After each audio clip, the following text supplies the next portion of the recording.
Dr. Therian here, and want to make a quick video talking about why we need glasses. So if we've got the sun here, sending out all of our light, nice parallel light, and then we've got our eyeball, okay? There's your eye. You've got cornea right here. You've got lens inside the eye that becomes a cataract.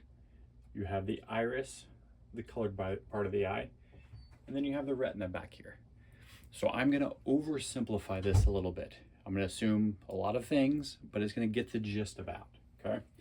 So if we assume that the cornea is 40 diopters of power, okay? So we've got to condense this parallel light to come into focus on the back of the eyeball, okay? If the cornea is 40 diopters in power, the lens here is 10 diopters in power.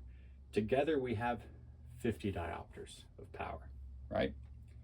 If the length of this eyeball requires 50 diopters of power, then the light comes in. Let me get a different color actually. So the light comes in, starts to condense, and it comes into nice focus right there on the retina, and we see clearly. Now, if instead, however, the cornea, let's just say, instead of being 40 diopters, it was 38 diopters, well, it would come into focus back here, okay? So what I would do as a doctor is I would put a +2 lens in front of the eye. It condenses light, so it gives it a little bit of a running start. And by doing that, it pulls that focal point back onto the retina so we can see clearly, and we're back in alignment with our 50 diopters. But now if instead of 38 diopters, we were, say, maybe 42 diopters, well, now we're too strong. 42 and 10, 52. So light comes into focus in front of the eye. So what I would do is I would put a -2 lens in front of this patient, and that would basically diverge light and make it, the point of focus, go back a little bit.